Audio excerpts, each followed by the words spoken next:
Everyone, welcome to only GPSC nothing else.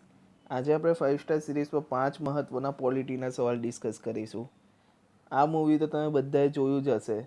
હમણાં આપણી સ્થિતિ પણ આવી જ છે કે એક્ઝામ આવતી નથી અને રિઝલ્ટ પણ આવતા નથી, એટલે આપણે લાગી જ રહેવું પડશે અને લગે રહો ભાઈના જેમ જબરદસ્ત મહેનત કરવી પડશે.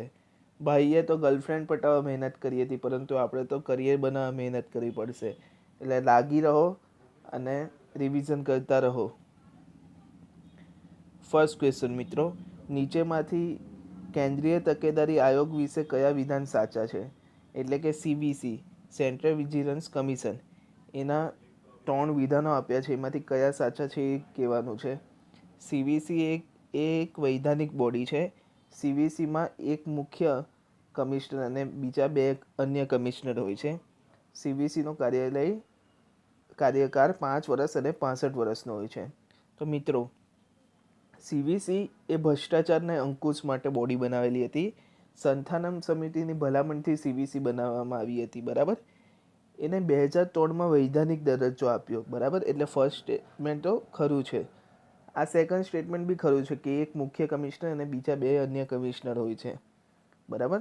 પરંતુ થર્ડ સ્ટેટમેન્ટ મિત્રો રોંગ છે, કારણ કે એનો કાર્યકાળ 4 વર્ષ અને 65 વર્ષ, બેમાંથી જે પહેલાં પૂરો થાય તે હોય છે, બરાબર. એટલે કે આમાં 1 અને 2 આવશે. Okay friends. Second question, state election commission વિશે કયા કયા વિધાનો સાચા છે આપણે કહેવાનું છે. સ્ટેટ ઇલેક્શન કમિશન 243 કેમાં છે. સ્ટેટ ઇલેક્શન કમિશન એ કોન્સ્ટિટ્યુશન બોડી છે. નગરપાલિકા, ગ્રામ પંચાયત, જિલ્લા પરિષદ અને જિલ્લા પંચાયતનું ઇલેક્શન સ્ટેટ ઇલેક્શન કમિશન કરે છે. તો મિત્રો, 3 વિધાન સાચા છે. તમને ખબર હશે કે આર્ટિકલ 243 કેમાં આવ્યું છે. 73મો અને 74મો બંધારણીય સુધારો 1992-93માં થયો હતો, ત્યારે સ્ટેટ ઇલેક્શન કમિશનને આપણે એડ કર્યું હતું, બરાબર. અને એને પંચાયતી રાજને કોન્સ્ટિટ્યુશન દરજ્જો આપ્યો હતો, એટલે બંધારણીય દરજ્જો આપ્યો હતો. અને સ્ટેટ ઇલેક્શન કમિશન એ હંમેશા નગરપાલિકા, ગ્રામ પંચાયત, જિલ્લા પરિષદ અને જિલ્લા પંચાયતનું ઇલેક્શન કરે છે.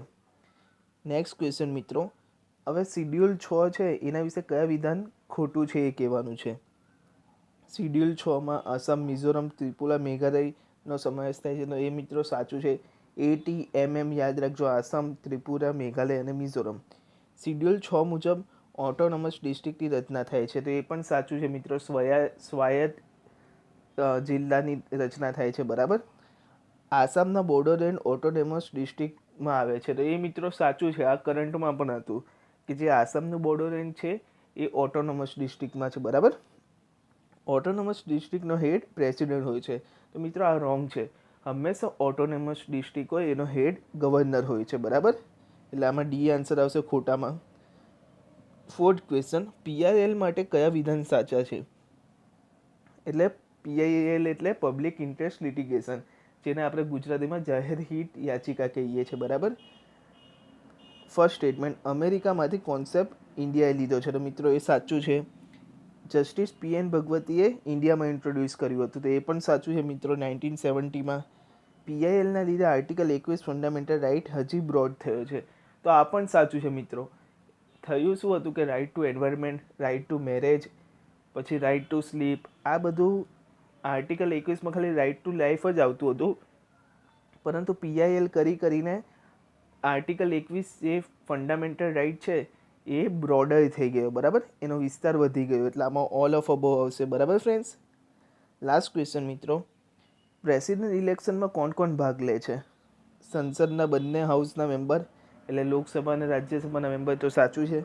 બધા જ રાજ્યની વિધાનસભાના મેમ્બર હોઈ શકે, વિધાન પરિષદના મેમ્બર, દિલ્હી અને પોંડિચેરી યુનિયન ટેરિટરીમાં ઇલેક્ટેડ મેમ્બર. તો મિત્રો 1, 2, 1, 2, 3 કે બધા જ સાચા છે?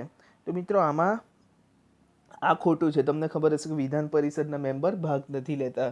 ભારતમાં 6 રાજ્યમાં વિધાન પરિષદ છે, બરાબર. પહેલાં જમ્મુ કાશ્મીરમાં પણ હતી, પરંતુ જમ્મુ કાશ્મીર હવે યુનિયન ટેરિટરી બની ગયો છે.